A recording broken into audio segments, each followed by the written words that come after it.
প্রথমেই নজর রাখবো আজকে 40টি তাজা সংবাদের দিকে। শুরুতেই শিরোনাম। সপ্তম পে কমিশন নিয়ে বড় পদক্ষেপ, রাজ্যপালের অনুমোদনে 4 সদস্যের কমিটি গঠন রাজ্য সরকারের। ক্যাগ রিপোর্টে নাম থাকলেই এফআইআর, মুখ্যমন্ত্রী হলেও মিলবে না ছাড়, বিধানসভায় হুঙ্কার শুভেন্দু অধিকারীর। মহিলা সাংসদের সঙ্গে দুর্ব্যবহারের অভিযোগ, লোকসভার বাদল অধিবেশন থেকে সাসপেন্ড করলেন বন্দ্যোপাধ্যায়। নিট প্রশ্ন ফাঁস নিয়ে সংসদে আলোচনায় রাজি কেন্দ্র, শিক্ষার্থীরাই সর্বোচ্চ অগ্রাধিকার বললেন রিজিজু। মমতার হাত ধরবে কংগ্রেস, জোট নিয়ে স্পষ্ট বার্তা প্রদেশ নেতৃত্বের। 31-এ কোথায় থাকে দেখব, ডায়মন্ড হারবারে দাঁড়াক, নাম না করে অভিষেককে আক্রমণ মুখ্যমন্ত্রীর। মদনের শিবির বদলের পরই ইডি দপ্তরে ছেলে শুভরূপ, পুরনিয়োগ দুর্নীতিতে জিজ্ঞাসাবাদ। কুণাল আকরুজ্জামান দ্বৈরথে তুলকালাম বিধানসভায়, সাসপেন্ড বেলেঘাটার বিধায়ক। গণতন্ত্রের কণ্ঠরোধের চেষ্টা ভয় দেখিয়ে স্তব্ধ করা যাবে না, কুণালের ঘটনার নিন্দা করে অভিষেক। পুলিশকে তলানিতে নামিয়েছিল বিগত সরকার, ঘুষের বিরুদ্ধে কড়া বার্তা মুখ্যমন্ত্রী, চালু হবে কন্ট্রোল রুম। দিদি সবসময় অভিষেক, অভিষেক করলে মুশকিল, দলের ভবিষ্যৎ নিয়ে ফের প্রশ্ন তুলে দিলেন কল্যাণ। তৃণমূলের তহবিল মামলায় দলের কোষাধ্যক্ষ শুভাশিস চক্রবর্তীকে তলব ইডির। অঙ্গনওয়াড়িতে ডিম কিনতে বরাদ্দ বৃদ্ধি রাজ্যের, ক্যাবিনেটে বড় সিদ্ধান্ত। পথচারীদের জায়গা আটকে কেন দোকান, ফুটপাথের ব্যবসায়ীদের ধমক, অগ্নিমিত্রা দিলেন বড় নির্দেশ। 15 বছরে মান তলানিতে 26,000 শূন্যপদ, নূতন সরকারকে ধন্যবাদ দিয়েও বিধানসভায় কড়া বার্তা বাম বিধায়কের।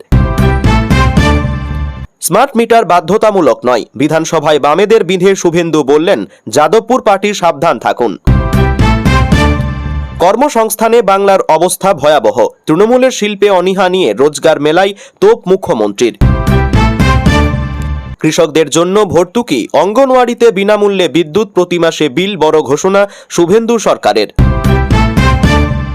টাকা তছরূপের তদন্তে ইডির তল্লাশি বনগাঁয়, ভিন রাজ্যেও হানা। ছাত্র আন্দোলনের সমর্থনে অনুপম খের দিলেন রাজনৈতিক প্রভাব নিয়ে সতর্কবার্তা।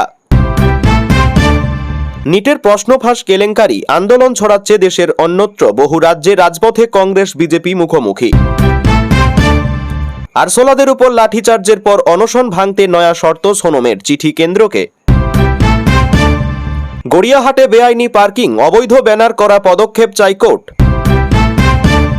রেলযাত্রীদের বড় ধাক্কা, 4 দিন বন্ধ পুরী এক্সপ্রেস, বাতিল একাধিক লোকাল ট্রেন। দায়িত্ব নিয়েছিলেন 18 দিন আগে, কামারহাটি পুরসভা চেয়ারম্যান পদ থেকে ইস্তফা লকেটের দাদার। অনশন ভাঙুন স্যার, আপনার পথেই এই লড়াই জারি থাকবে, শরীরের কথা ভেবে সোনমকে আরজি সিজেপির। সমুদ্রে নজরদারির পরিধি বৃদ্ধি, মৎস্যজীবীদের নিরাপত্তার ট্রলারে ট্রান্সপন্ডার বসাচ্ছে রাজ্য সরকার। কাটমানি কালচার সমানে চলিতেছে, এবার বিজেপি বিধায়কের নাম ভাঙিয়ে টাকা আদায়ের অভিযোগ। 16 আগস্ট থেকে আপাতত বন্ধ নেহেরু চিলড্রেন্স মিউজিয়াম, ঝুঁকি এড়াতে সিদ্ধান্ত। দিনে দুপুরে যুবককে গাড়িতে তুলে চম্পট, সল্টলেকে ফিল্মি কায়দায় অপহরণের কিনারা পুলিশের। মোদির আশ্বাস, হরিয়ানা পুলিশের ভরসা, দিল্লি অভিযানে দাড়ি টেনে ফিরে গেলেন কৃষকরা। অনশন ভাঙুন স্যার, আপনার পথেই এই লড়াই জারি থাকবে, শরীরের কথা ভেবে সোনমকে আরজি সিজেপির। পরীক্ষা ছাড়াই নিয়োগ, আধা সামরিক বাহিনীতে 50% সংরক্ষণ, অগ্নিবীরদের নিয়ে বড় সিদ্ধান্ত কেন্দ্রের। লজ্জাবোধ বলে কিছু নেই, রাম মন্দিরে অনুদান চুরি নিয়ে ক্ষোভ প্রকাশ এলাহাবাদ হাইকোর্টের। বাড়িতে পড়াশোনা করা ভালো, ধর্মেন্দ্র সাক্ষাতের পরে যন্তর মন্তরে না থাকার কারণ জানালেন নিট টপার। যন্তর মন্তরে উত্তাপের আঁচ বিদেশেও, শাহের ইস্তফা চেয়ে 5 দফা দাবিতে সরব রাহুল, বাড়ছে বিরোধীদের বিক্ষোভ। 15 বছরে কম বয়সীদের সোশ্যাল মিডিয়ায় নো এন্ট্রি, ইউরোপে নজির গড়ল ফ্রান্স। নেপালের কায়েন কূটনীতি, মুদ্রা থেকে সরছে ভারতের বিতর্কিত ম্যাপ। কোনো ভুল করিনি, 16 বছর পর দেশে ফিরছেন পলাতক ললিত মোদি। এটা কি হচ্ছে দেশে, দলত্যাগ বিরোধী আইনের অপব্যবহার আটকাতে সুপ্রিম কোর্টে সিভাল। প্রিয় দর্শক, এবার আসছি বিস্তারিত খবরে। রাজ্য সরকারি কর্মচারীদের জন্য সুখবর। বহুল প্রতীক্ষিত সপ্তম পে কমিশন নিয়ে বড় পদক্ষেপ। এক্ষেত্রে কমিশন গঠনের বিষয়ে আনুষ্ঠানিকভাবে অনুমোদন দিলেন রাজ্যপাল RN রবি। এ বিষয়ে গঠন করা হয়েছে 4 সদস্যের এক উচ্চ পর্যায়ের বিশেষজ্ঞ কমিটি। সপ্তম বেতন কমিশনের কমিটির চেয়ারম্যান হিসেবে নিয়োগ করা হয়েছে অবসরপ্রাপ্ত IAS অতনু চক্রবর্তীকে। তিনি কেন্দ্রীয় সরকারের অর্থ মন্ত্রকের অর্থনৈতিক বিষয়ক দপ্তরের সচিব হিসেবে দায়িত্ব পালন করেছেন। কমিশনের সদস্য হিসেবে দায়িত্ব পেয়েছেন নীতি গবেষণা কেন্দ্রের সিনিয়র গবেষক ডক্টর পার্থ মুখোপাধ্যায়। পাশাপাশি সদস্য করা হয়েছে IIM কলকাতার অর্থনীতির অধ্যাপক ডক্টর পার্থপ্রতিম পালকে। এছাড়াও কমিশনের সদস্য সচিব হিসেবে দায়িত্ব পালন করবেন IAS তথা পশ্চিমবঙ্গ সরকারের অর্থ দপ্তরের সচিব দেবী প্রসাদ করনাম। বস্তুত 26-এর বিধানসভা নির্বাচনের প্রচার পর্বে বাংলায় এসে এই সপ্তম বেতন কমিশন চালুর বিষয়ে বারংবার জোরালো সওয়াল করেছিল কেন্দ্রীয় বিজেপি নেতৃত্ব। এ রাজ্যে নির্বাচনী প্রচারের মঞ্চ থেকে স্বয়ং প্রধানমন্ত্রী নরেন্দ্র মোদী রাজ্যবাসীর উদ্দেশ্যে যে সমস্ত গ্যারান্টির কথা ঘোষণা করেছিলেন তার মধ্যে সরকারি কর্মচারীদের জন্য এই সপ্তম বেতন কমিশন গঠন ছিল অন্যতম শীর্ষ অগ্রাধিকার। অন্যদিকে কেন্দ্রীয় স্বরাষ্ট্রমন্ত্রী অমিত শাহ বাংলার মাটিতে দাঁড়িয়ে স্পষ্ট ভাষায় বার্তা দিয়েছিলেন যে রাজ্যে পদ্ম শিবির ক্ষমতায় আসার ঠিক 45 দিনের মধ্যেই রাজ্য সরকারি কর্মচারীদের জন্য সপ্তম বেতন কমিশন কার্যকর করা হবে। গত মে মাসে সপ্তম বেতন কমিশন গঠনে চূড়ান্ত সিদ্ধান্ত নেয় রাজ্য সরকার। অর্থনৈতিক বিশেষজ্ঞদের মতে রাজ্যে এই সপ্তম পে কমিশন চালু হওয়ার ফলে মহার্ঘ ভাতা বা DA থেকে শুরু করে বাড়ি ভাড়া ভাতা সহ অন্যান্য সমস্ত ধরনের আনুষঙ্গিক ভাতা এবং মূল বেতনের গঠন সম্পূর্ণ নতুন নিয়মে নির্ধারিত হতে চলেছে। এর ফলে স্বাভাবিকভাবেই দীর্ঘমেয়াদী রাজ্য সরকারি কর্মচারীদের আর্থিক অবস্থার এক বিপুল এবং অভূতপূর্ব উন্নতির সম্ভাবনা তৈরি হবে। পশ্চিমবঙ্গে এই সপ্তম বেতন কমিশন বাস্তবায়নের মূল উদ্দেশ্যই হল রাজ্য সরকারি কর্মচারী, স্বশাসিত সংস্থার কর্মী, পেনশনভোগী এবং অন্যান্য অনুদানপ্রাপ্ত প্রতিষ্ঠানের কর্মীদের বেতন ভাতা, অবসরকালীন পেনশন এবং অন্যান্য সুযোগ সুবিধাগুলোর পুনর্বিন্যাস বা সময়োপযোগী সংশোধন করা। বিধানসভায় দাঁড়িয়ে ক্যাগ রিপোর্ট এবং বিগত সরকারের আমলে দুর্নীতি নিয়ে সুর চড়ালেন মুখ্যমন্ত্রী শুভেন্দু অধিকারী। ক্যাগ রিপোর্ট পেশ না করা থেকে শুরু করে সাংবিধানিক সংস্থাগুলিকে অচল করে রাখা একাধিক ইস্যুতে পূর্ববর্তী তৃণমূল সরকারকে তীব্র আক্রমণে বিঁধলেন তিনি। স্পষ্ট জানিয়ে দিলেন, ক্যাগের রিপোর্টে দুর্নীতির প্রমাণ মিললে মুখ্যমন্ত্রী বা বড় নেতা কেউই পার পাবেন না। সরাসরি FIR এর জন্য রাজভবনে সুপারিশ পাঠাবে নতুন সরকার। বিধানসভার ফ্লোরে দাঁড়িয়ে মুখ্যমন্ত্রী আক্ষেপের সুরেই বলেন, এই সদনে ক্যাগের রিপোর্ট পেশ করা এবং তা নিয়ে বিশদ আলোচনা হওয়া ম্যান্ডেটরি ছিল। আপনারা সকলে জানেন বিগত দিনে সেই কাজটা নিয়ম মেনে করা হয়নি। শুধু ক্যাগ রিপোর্টই নয়, লোকায়ুক্তের রিপোর্টও প্রতি বছর হাউসে পেশ করা বাধ্যতামূলক হলেও তৎকালীন সরকার তা করেনি। এই অবহেলার ইতি টেনে সরকারের সুনির্দিষ্ট অবস্থান জানান শুভেন্দু অধিকারী। তিনি ঘোষণা করেন, আমরা এক্ষেত্রে খুব পরিষ্কার ও স্বচ্ছ। আগামী 25 তারিখেই ক্যাগের রিপোর্টগুলি বিধানসভায় পেশ করা হবে, আর পরবর্তী সেশনে তা নিয়ে বিস্তারিত আলোচনা ও তার সুপারিশগুলির উপর চূড়ান্ত সিদ্ধান্ত গ্রহণ করা হবে। এরপরই মুখ্যমন্ত্রী বিস্ফোরক সংযোজন, যেখানে যেখানে দুর্নীতি প্রামাণ্য নথি ক্যাগ ধরবে আমরা সরাসরি মহামান্য রাজ্যপালের কাছে সুপারিশ করব FIR করার জন্য।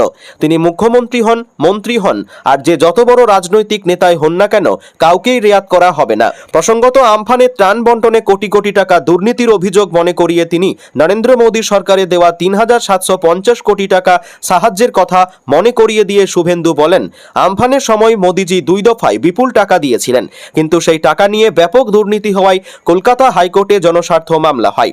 আদালতের নির্দেশেই বিশেষ ক্যাগ তদন্ত হয়েছিল, কিন্তু আশ্চর্যের বিষয়, সেই তদন্ত রিপোর্ট কখনো জনসমক্ষে আনা হয়নি, বিধানসভাতেও পেশ করা হয়নি। এমনকি যাদের বিরুদ্ধে আইনানুগ ব্যবস্থা নেওয়া সুপারিশ ছিল তাদের বিরুদ্ধেও কোনো পদক্ষেপ নেওয়া হয়নি। আমফানের এই বিশেষ ক্যাগ রিপোর্ট বিধানসভায় আনার জন্য রাজ্যপালের মাধ্যমে বিশেষ অধিবেশন ডাকার আশ্বাস দেন মুখ্যমন্ত্রী। সেই সঙ্গে আগের দিনের বিরোধী নেতাদের সভার প্রসঙ্গ টেনে খোঁচা দিতে ছাড়েননি।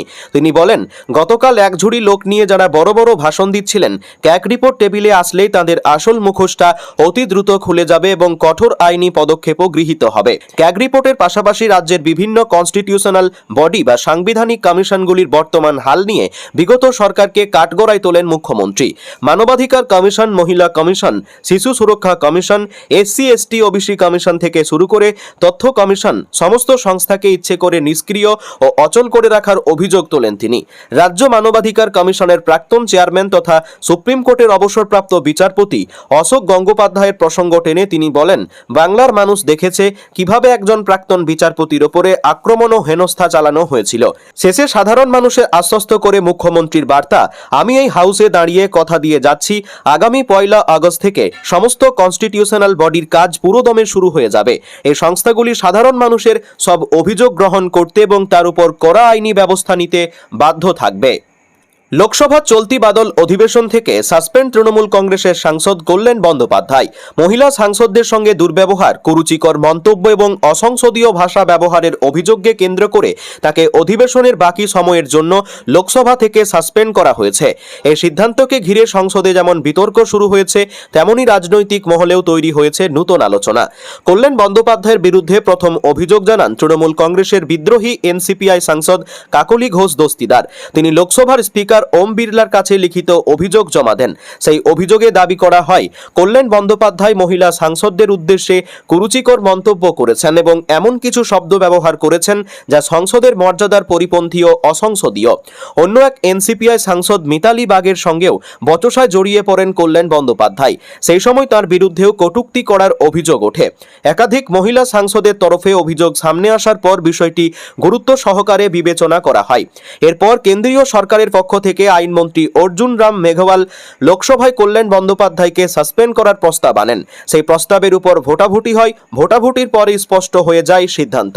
লোকসভার চলতি বাদল অধিবেশনে অবশিষ্ট সময়ের জন্য তৃণমূল কংগ্রেসের এই সাংসদকে সাসপেন্ড করার সিদ্ধান্ত গৃহীত হয়। এই ঘটনার পর নিজের অভিযোগের পক্ষে সরব হন কাকলি ঘোষ দস্তিদার। তার বক্তব্য, সংসদের ভিতরে যেমন তেমনও সংসদের বাইরেও কল্যাণ বন্দ্যোপাধ্যায় বারবার মহিলা সাংসদদের সঙ্গে দুর্ব্যবহার করেছেন। তার দাবি, এটি কোনো বিচ্ছিন্ন ঘটনা নয়, বরং দীর্ঘদিন ধরেই একই ধরনের আচরণ করে আসছেন কল্যাণ বন্দ্যোপাধ্যায়।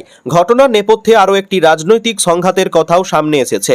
সূত্রের খবর, বিদ্রোহী শিবিরের সাংসদদের উদ্দেশ্যে দলবদলু বলে কটাক্ষ করেছিলেন কল্যাণ বন্দ্যোপাধ্যায়। সেই মন্তব্যের প্রতিবাদ করেন শতাব্দী রায় সহ বিদ্রোহী শিবিরের সদস্যরা। এরপর দুই পক্ষের মধ্যে তর্কাতর্কি শুরু হয়। এই পর্বে বিদ্রোহীদের দলবদলের নেপথ্যে ভূমিকা রয়েছে বলে অভিযোগ তুলে কেন্দ্রীয় মন্ত্রী ভূপেন্দ্র যাদবকেও কটাক্ষ করেন মমতাপন্থী তৃণমূলের সাংসদ। এরপরই এনসিপিআই নেতৃত্ব স্পিকার ওম বিড়লার কাছে আনুষ্ঠানিকভাবে অভিযোগ জানান যে কল্যাণ বন্দ্যোপাধ্যায় মহিলা সাংসদদের অপমান করেছেন এবং নারী বিদ্বেষমূলক মন্তব্য করেছেন। সেই অভিযোগের ভিত্তিতেই স্পিকার তাকে বাদল অধিবেশনের বাকি সময়ের জন্য সাসপেন্ড করার সিদ্ধান্ত নেন। লোকসভা থেকে সাসপেন্ড হওয়ার পরও নিজের অবস্থানে অনড় ছিলেন শ্রীরামপুরের সাংসদ। সূত্রের দাবি, সাংসদ কক্ষ ছেড়ে বেরিয়ে যাওয়ার সময় তিনি বিদ্রোহী শিবিরকে কটাক্ষ করেন। তাকে বলতে শোনা যায়, প্রয়োজন হলে তিনি সংসদের বাইরে থাকবেন, কিন্তু যাদের তিনি বেঈমান বলে মনে করেন তাদের সামনে কখনো মাথা নত করবেন না। অন্যদিকে দলের সাংসদদের বিরুদ্ধে এই পদক্ষেপের তীব্র প্রতিবাদ জানিয়েছেন তৃণমূল বিধায়ক কুণাল ঘোষ। তার বক্তব্য, কল্যাণ বন্দ্যোপাধ্যায়কে সাসপেন্ড করার সিদ্ধান্ত সম্পূর্ণ অগণতান্ত্রিক। কুণাল ঘোষের দাবি, যারা বিদ্রোহীদের রক্ষা করছেন তারাই কল্যাণ বন্দ্যোপাধ্যায়ের বিরুদ্ধে এই ব্যবস্থা নিয়েছেন। একই সঙ্গে তিনি বলেন, কল্যাণ বন্দ্যোপাধ্যায় যা বলেছেন এবং যে অবস্থান নিয়েছেন তা তার মতে সম্পূর্ণ সঠিক। নিট প্রশ্ন ফাঁস নিয়ে সংসদে আলোচনায় রাজি কেন্দ্র। গতকাল এমনটাই ঘোষণা করলেন সংসদীয় মন্ত্রী কিরেন রিজিজু। পাশাপাশি তিনি জানালেন, শিক্ষার্থীরাই সরকারের সর্বোচ্চ অগ্রাধিকার। নিট প্রশ্ন ফাঁস নিয়ে প্রথম থেকেই সরব বিরোধীরা, সেই সঙ্গে আন্দোলন শুরু করে ককরোচ জনতা পার্টিও। শিক্ষামন্ত্রী ধর্মেন্দ্র প্রধানের ইস্তফার দাবি জানান তারা। নিট কাণ্ডের প্রতিবাদে সোমবার সংসদ অভিযান করে সিজেপি, যা ঘিরে উত্তপ্ত হয় রাজধানী। এরপর মঙ্গলবার প্রধানমন্ত্রীর বাসভবনের অদূরে ধর্নায় বসেন রাহুল গান্ধী, প্রিয়াঙ্কা গান্ধী সহ কংগ্রেস নেতা কর্মীরা। যোগ দেন সমাজবাদী পার্টির সাংসদ অখিলেশ যাদবও। যদিও কিছুক্ষণের মধ্যেই তাদের সেখান থেকে তুলে দেয় দিল্লি পুলিশ। কংগ্রেসের এই কর্মসূচি ঘিরে ফের উত্তপ্ত হয় দিল্লি। ধর্না চলাকালীন রাহুলদের সঙ্গে দেখা করেন কেন্দ্রীয় প্রতিমন্ত্রী জিতেন্দ্র সিং।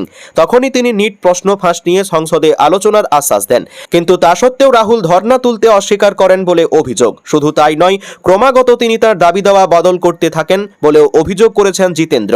এই পরিস্থিতিতে বুধবার রিজিজু ঘোষণা করলেন, নিট প্রশ্ন ফাঁস নিয়ে সংসদে আলোচনায় রাজি নরেন্দ্র মোদী সরকার। সরকারের একটি সূত্রের খবর, বিরোধীরা চাইলে বৃহস্পতিবার থেকেই এই আলোচনা শুরু হতে পারে।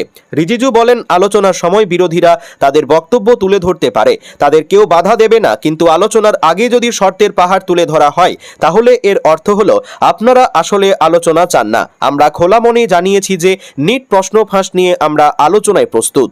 বঙ্গে বিজেপির কাছে ক্ষমতায় হারার পর বদলাচ্ছে তৃণমূলের রাজনৈতিক কৌশল। এতদিন একলা লড়াইয়ের পথে হাঁটা মমতা বন্দ্যোপাধ্যায় এবার প্রকাশ্যেই বিজেপি বিরোধী শক্তিকে এক মঞ্চে আসার ডাক দিলেন।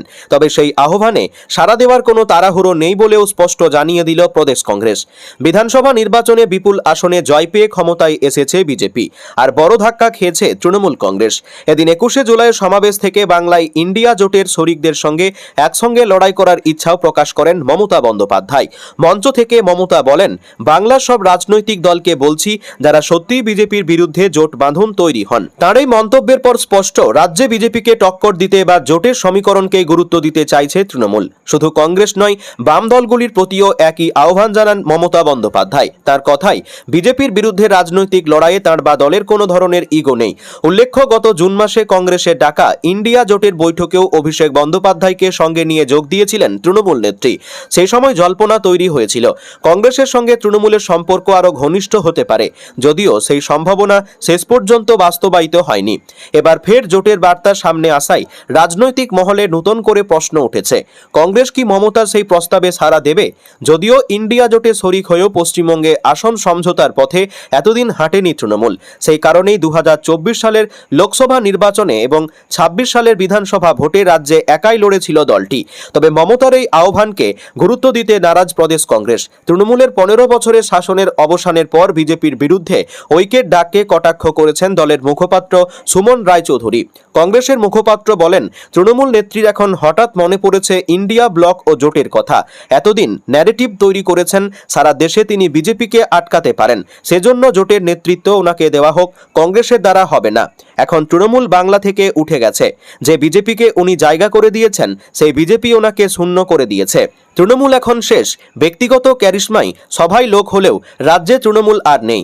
জোট নিয়ে আমাদের উচ্চতর নেতৃত্ব চিন্তাভাবনা করবে, তবে এই মুহূর্তে রাজ্যে একাই লড়বে কংগ্রেস। আমরা বিজেপি ও তৃণমূলের থেকে সমদূরত্ব বজায় রাখব। মমতা বন্দ্যোপাধ্যায় পলিটিক্যাল বিট্রেয়ার, ওনার সঙ্গে সমঝোতা হতে পারে না। তিনি জানান, আগামী বছরের শুরুতে রাহুল গান্ধীর নেতৃত্বে ব্রিগেডে এককভাবে সভা করবে কংগ্রেস। একই সঙ্গে স্পষ্ট করে দেন, এই মুহূর্তে রাজ্যে তৃণমূলের সঙ্গে কোনো ধরনের জোটের সম্ভাবনা তারা দেখছেন না। মমতা বন্দ্যোপাধ্যায়ের নতুন রাজনৈতিক বার্তা রাজ্যের বিরোধী রাজনীতিতে নতুন জল্পনা তৈরি করলেও প্রদেশ কংগ্রেসের অবস্থান আপাতত অপরিবর্তিত। ফলে আগামী দিনে বিজেপি বিরোধী ভোট এক ছাতার তলায় আসবে নাকি আলাদা লড়াইয়ের পথই বজায় থাকবে, সেদিকেই নজর থাকবে রাজ্যের রাজনৈতিক মহলের। বিধানসভার অধিবেশনে স্বরাষ্ট্র ও পার্বত্য বিষয়ক দপ্তরের বাজেট আলোচনাকে কেন্দ্র করে ফের উত্তপ্ত হয়ে উঠল রাজ্য রাজনীতি। একদিকে কর্মীদের মঞ্চ থেকে নতুন তৃণমূলের জন্য ও 31 সালে হিসাব নেওয়ার হুঁশিয়ারি দিয়েছিলেন অভিষেক বন্দ্যোপাধ্যায়, অন্যদিকে বিধানসভায় দাঁড়িয়ে নাম না করে তাকে সরাসরি করা চ্যালেঞ্জ ছুড়লেন মুখ্যমন্ত্রী শুভেন্দু অধিকারী। সাফ জানালেন, 2500 লোক নিয়ে বড় বড় কথা, আমি একটা গ্রাম পঞ্চায়েতে মিটিং করলে এর থেকে 4 গুণ লোক হয়। ঘটনার সূত্রপাত বিধানসভায় বাজেট আলোচনা চলাকালীন। বিরোধী শিবিরের প্রতিনিধি আলিফা আহমেদকে বলতে অনুরোধ করা হলে তিনি অভিযোগ তোলেন যে তাদের পাঠানো বক্তাদের নাম বাদ দিয়ে অন্য নাম ডাকা হচ্ছে। ক্ষুব্ধ আলিফা বলেন, যারা একটা বিষয় নিয়ে পড়াশোনা করে প্রস্তুতি নিয়ে এসেছেন তাদের ডাকা হচ্ছে না কেন? এই পরিস্থিতিতে দাঁড়িয়ে মুখ্য সচেতকদের চিরাচরিত নিয়মের কথা মনে করিয়ে দেন মুখ্যমন্ত্রী। তিনি বলেন, আমি 5 বছর বিরোধী দলনেতা ছিলাম। প্রসেস হলো, বিরোধী দলের মুখ্য সচেতক একটি তালিকা শাসক দলের মুখ্য সচেতকের কাছে জমা দেবেন এবং সেই অনুযায়ী স্পিকার বক্তাদের ডাকবেন। এখন আপনাদের ঘরের মধ্যে যদি কোনো ঝগড়া থেকে থাকে তবে তা নিজেদের ঘরে মেটান, মুখ্যমন্ত্রী বা বিধানসভায় এসে ঝামেলা মেটাতে পারবে না।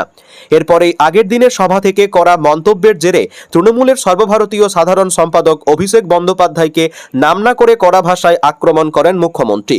তিনি বলেন, গতকাল বড় বড় আওয়াজ দেওয়া হয়েছে, বলা হয়েছে নোটবুকে লিখে রাখতে 31 সালে হিসাব নেবে, ও 31-এ কোথায় থাকে আমি দেখব। সাহস থাকলে ডায়মন্ড হারবারে দাঁড়াক না। 2500 লোক নিয়ে বড় বড় কথা, আমি একটা গ্রাম পঞ্চায়েতে মিটিং করলে এর থেকেও 4 গুণ লোক হয়। প্রসঙ্গত, এর আগের দিন দলীয় সভায় বিজেপিকে তীব্র ভাষায় আক্রমণ করেছিলেন অভিষেক বন্দ্যোপাধ্যায়। গদ্দারি বা বেইমানি করে তৃণমূলকে দুর্বল করা যাবে না দাবি করে তিনি বলেন, বাংলা থেকে বিজেপিকে উৎখাত করব এই কথা দিয়ে গেলাম। কি করবে বিজেপি? জেলে ভরবে? মিথ্যে মামলায় ফাঁসাবে? ফাঁসাক, তবু মাথা নত করব না, কারণ আমার মেরুদণ্ড বিক্রির জন্য নয়। একই সঙ্গে কর্মীদের সাহস ও উপস্থিতির প্রশংসা করে তিনি ঘোষণা করেছিলেন, যারা ভয় উপেক্ষা করে এসেছেন তাদের দেখে মনে হচ্ছে আজ নতুন করে তৃণমূলের জন্ম হলো। এই নতুন তৃণমূল আগামী 40 বছর বাংলার রাজনীতিতে লড়াই চালিয়ে যাবে এবং 31 সালে সব হিসাব বুঝে নেবে।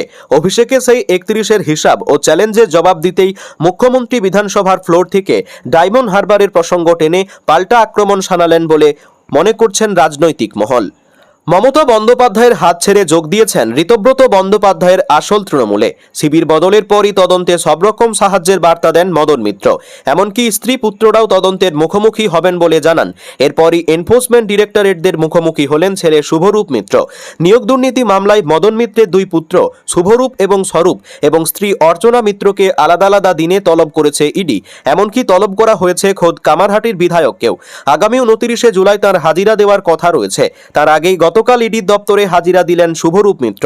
নির্দিষ্ট সময়ের আগেই একটি ফাইল হাতে সিজিও কমপ্লেক্সে ঢুকতে দেখা যায় তাকে। তবে সংবাদ মাধ্যমের কোনো প্রশ্নের উত্তর দেননি শুভরূপ। ইডির দাবি, টিটাগড় পুরসভায় মোটা অঙ্কের বিনিময়ে চাকরি পেয়েছিলেন 125 জন। সেই তদন্তের সূত্রেই ইডির হাতে কামারহাটির বিধায়ক মদন মিত্রের নাম উঠে আসে। এরপরই তার একাধিক ঠিকানায় তল্লাশি চালায় কেন্দ্রীয় এই তদন্তকারী সংস্থা। তল্লাশি চলে বিধায়কের অফিস, বাড়ি সহ একাধিক জায়গায় তল্লাশি চালায় ইডি। এমনকি মদন মিত্রকেও এই মামলায় জিজ্ঞাসাবাদ করা হয়। এরপরই বিধায়কের দুই পুত্র অর্থাৎ শুভরূপ ও স্বরূপ মিত্রকে তলব করা হয় মদন মিত্রের স্ত্রী অর্চনা মিত্রকেও। ইডি সূত্রে খবর, নিয়োগের বিনিময়ে অবৈধ কোনো লেনদেন হয়েছিল কিনা তা খতিয়ে দেখা হচ্ছে। এ বিষয়ে আরও জানতেই ব্যাংকের নথিসহ বেশ কিছু তথ্য বিধায়কের পরিবারের কাছ থেকে চাওয়া হয়েছে বলে খবর। এমনকি ডাকা হয়েছে মদন মিত্রকেও। তবে তদন্তে সব রকম সহযোগিতা করবেন বলে ইতিমধ্যে জানিয়ে দিয়েছেন কামারহাটির বিধায়ক। তিনি স্পষ্ট জানিয়ে দিয়েছেন, আমি কোনো ডেট, অসুখ, জ্বরের বাহানা দেব না। সমস্ত রকম ভাবে ইডিকে সহযোগিতা করব। যাবেন স্ত্রী পুত্ররাও, সবাই সাহায্য করবে। বলে রাখা প্রয়োজন, পুরনিয়োগ দুর্নীতি মামলায় এর আগে ইডির হাতে গ্রেপ্তার হয়েছেন রাজ্যের প্রাক্তন মন্ত্রী সুজিত বসু। তার নামে চার্জশিটও জমা পড়েছে। সেখানে শুধু প্রাক্তন মন্ত্রীর নাম নয়, সুজিত বসুর ছেলে সমুদ্র বসুরও নাম আছে। দুই তৃণমূলের দ্বৈরথে তুলকালাম বিধানসভায়। কুণাল আকরুজ্জামানের সংঘাতে উত্তপ্ত বিধানসভা অধিবেশন। মার্শাল ডেকে বেলেঘাটার বিধায়ক কুণাল ঘোষকে বাইরে বের করে দেওয়ার নির্দেশ স্পিকার রথীন্দ্রনাথ বসুর। পাশাপাশি কুণালকে একদিনের জন্য সাসপেন্ড করেছে স্পিকার। এই ঘটনা তীব্র নিন্দা করে মুখ্যমন্ত্রী শুভেন্দু অধিকারী। তিনি বলেন, এমন অসভ্যতা দেখিনি, তীব্র নিন্দা জানাই। বিধানসভা গঠন হওয়ার পর থেকেই দুই তৃণমূলের সংঘাত বারবার সামনে এসেছে। বিধানসভায় বিরোধী দল হিসাবে স্বীকৃতি পেয়েছে ঋতব্রত তৃণমূল। বিরোধী মুখ্য সচেতক আকরুজ্জামান বলতে শুরু করলেন। তাকে বাধা দেন কুণাল ঘোষ। সঙ্গে সঙ্গে প্রতিবাদ করতে ওঠেন স্বয়ং মুখ্যমন্ত্রী শুভেন্দু অধিকারী। প্রতিবাদ করেন বিদ্রোহী তৃণমূল কংগ্রেসের বিধায়ক, পাশাপাশি বিজেপির মন্ত্রীরা। ওয়েলে নেমে প্রতিবাদ করেন মন্ত্রী শঙ্কর ঘোষ, জগন্নাথ চট্টোপাধ্যায়রা। তারপরই কুণালকে মার্শাল ডেকে বার করে দেওয়ার নির্দেশ দেন স্পিকার। বিধানসভায় কালীঘাটপন্থী তৃণমূল বিধায়কদের বলতে দেওয়া হচ্ছে না, বারবার এই অভিযোগ উঠেছে। তাদের দাবি, যে লিস্ট পাঠানো হচ্ছে তাতে কুণাল ঘোষের নাম থাকলেও মুখ্য সচেতক সেই নাম কেটে দিচ্ছেন, অন্য নাম যুক্ত করা হচ্ছে। আগেই প্রতিবাদ জানিয়েছিলেন বর্ষিয়ান তৃণমূল বিধায়ক শোভনদেব চট্টোপাধ্যায়। গতকাল বিধানসভার প্রথমার্ধে একই অভিযোগ তুলেছিলেন কালীগঞ্জের বিধায়ক আলিফা আহমেদ। তখন তাদের ঝামেলা ঘরে মেটানোর পরামর্শ দেওয়া হয়। এরপরই দ্বিতীয়ার্ধে আকরুজ্জামান বলতে উঠলে তাকে বাধা দেন কুণাল ঘোষ। পরে আকরুজ্জামান বলেন, 80 জন বিধায়ক রয়েছে, সবাইকে বলতে দিলে সময় হবে না। আমরা ঠিক করব কে বলবে বা কে বলবে না। ঘটনা তীব্র প্রতিবাদ জানান মুখ্যমন্ত্রী শুভেন্দু অধিকারী। তিনি বলেন, এমন অসভ্যতা আমি বিধানসভায় আগে দেখিনি। বিরোধী দলে ছিলাম, এখন শাসক দলে। এটা খুবই নিন্দাজনক। আকরুজ্জামান আগে মন্ত্রী ছিলেন। ওনার বাবা হবিবুর রহমান মুর্শিদাবাদের সম্মানীয় ব্যক্তিত্ব ছিলেন। আকরুজ্জামান সাহেবকে শারীরিকভাবে নিগ্রহ করতে গিয়েছিলেন, এমন ঘটনা তীব্র নিন্দা করি। এরপরই বিধানসভায় 348/2 ধারায় নোটিশ দিয়ে গোটা অধিবেশনের জন্য কুণাল ঘোষকে সাসপেন্ড করার প্রস্তাব দেন শিল্পমন্ত্রী তাপস রায়। বলেন, অনৈতিকভাবে বিরোধী চিফ হুইপকে আক্রমণ করতে গিয়েছিলেন কুণাল ঘোষ। এর আগে আমি এই রকম দেখিনি। মুখ্যমন্ত্রী শুভেন্দু অধিকারী বলেন, বিখ্যাত করার দরকার নেই, একদিনের জন্য করা হোক। ধনী ভোটে কুণাল ঘোষকে একদিনের জন্য সাসপেন্ড করা হয়েছে। রাজ্যের বিরোধী দলের মুখ্য সচেতক আকরুজ্জামানকে বলতে বাধা দেওয়ার অভিযোগ বুধবার বিধানসভা থেকে টেনে হিঁচড়ে বের করে দেওয়া কালীঘাটপন্থী তৃণমূল বিধায়ক কুণাল ঘোষকে। এই ঘটনা তীব্র নিন্দা করেছেন দলের সর্বভারতীয় সাধারণ সম্পাদক অভিষেক বন্দ্যোপাধ্যায়। তার সাফ কথা, একজন নির্বাচিত জনপ্রতিনিধির সঙ্গে এমন আচরণ শুধু তার ব্যক্তিগত মর্যাদার উপর আঘাত নয়, বরং গণতান্ত্রিক প্রতিষ্ঠানগুলির মর্যাদাকেও প্রশ্নের মুখে দাঁড় করায়। এদিন বিধানসভায় যে মুহূর্তে বিরোধী দলের মুখ্য সচেতক আকরুজ্জামান বক্তব্য রাখতে ওঠেন, ঠিক সেই সময় তার মাইকের সামনে এসে দাঁড়িয়ে পড়েন কুণাল, বলতে বাধা দেন আকরুজ্জামানকে। বিধায়কের অভিযোগ ছিল, স্বরাষ্ট্র ও পার্বত্য বিষয়ক দপ্তরের আলোচনায় তার নাম দেওয়া হয়েছিল, কিন্তু বিরোধী দলের মুখ্য সচেতক আকরুজ্জামান সেই নাম কেটে দিয়েছেন। সেই কারণেই প্রতিবাদ করতে ওঠেন তিনি। এরপরই উত্তপ্ত হয়ে ওঠে বিধানসভা। মার্শাল দিয়ে বের করে দেওয়া হয় কুণাল ঘোষকে। অভিষেকের প্রতিক্রিয়া, পশ্চিমবঙ্গে ক্রমশ এমন এক রাজনৈতিক পরিবেশ তৈরি হচ্ছে যেখানে ভিন্ন মতকে দমন করায় যেন শাসকের প্রধান লক্ষ্য হয়ে উঠেছে। এই প্রবণতা গণতন্ত্রের জন্য অত্যন্ত উদ্বেগজনক। গণতন্ত্রে শক্তির নয়, যুক্তি ও সহনশীলতারই জয় হওয়া উচিত। তৃণমূল নেতার হুঁশিয়ারি, তৃণমূল কংগ্রেসকে এভাবে ভয় দেখিয়ে বা বল প্রয়োগ করে কখনোই স্তব্ধ করা যাবে না। গণতন্ত্রের কণ্ঠরোধের প্রতিটি প্রচেষ্টার বিরুদ্ধে আমরা আরও দৃঢ়ভাবে, আরও ঐক্যবদ্ধভাবে মানুষের স্বার্থে লড়াই চালিয়ে যাব। ঠিক কি হয়েছিল বিধানসভায়? কুণাল ঘোষ নিজের আসন ছেড়ে উঠে আসতেই চরম গন্ডগোল শুরু হয় বিধানসভায়।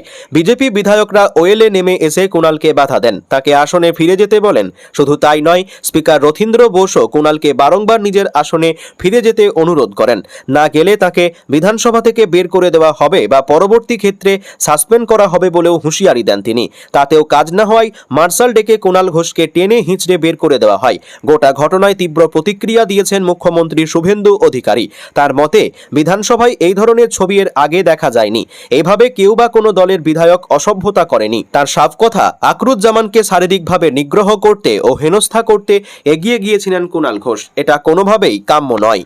স্বরাষ্ট্র ও পার্বত্য বিষয়ক দপ্তরের বাজেট আলোচনায় বক্তব্য রাখতে উঠে বিগত সরকারকে একহাত নিলেন স্বরাষ্ট্রমন্ত্রী তথা রাজ্যের মুখ্যমন্ত্রী শুভেন্দু অধিকারী।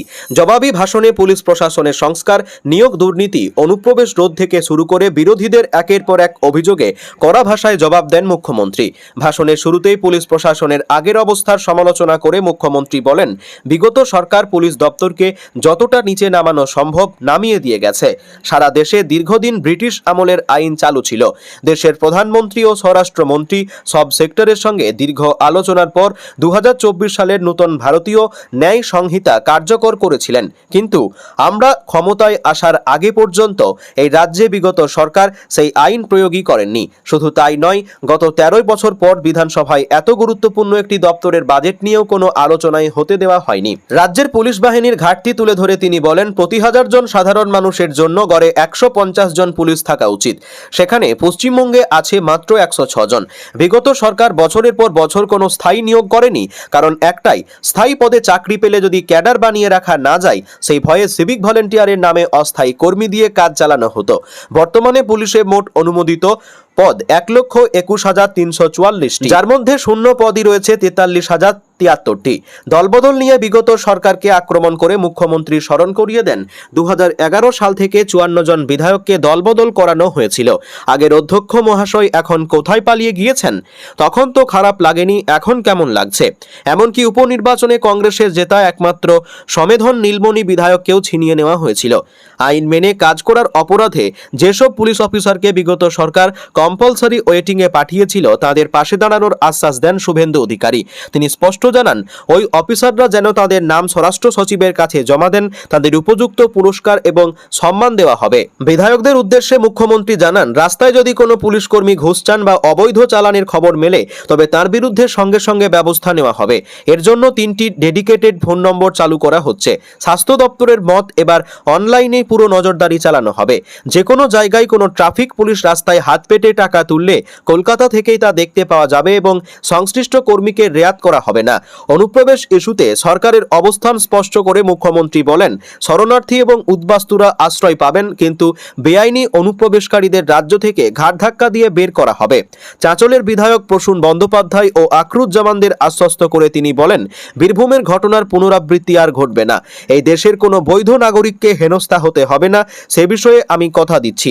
সব তথ্য ভালো করে খতিয়ে দেখার পরেই ডিপোর্ট করার প্রক্রিয়া চালানো হবে।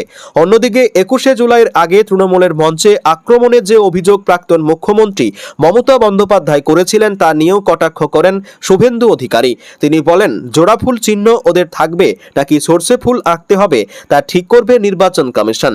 নিজেরা সারা রাত উত্তক্ত করে আবার এখন অভিযোগ করছে কে গিয়ে ভাঙতে যাবে আপনাদের মঞ্চ।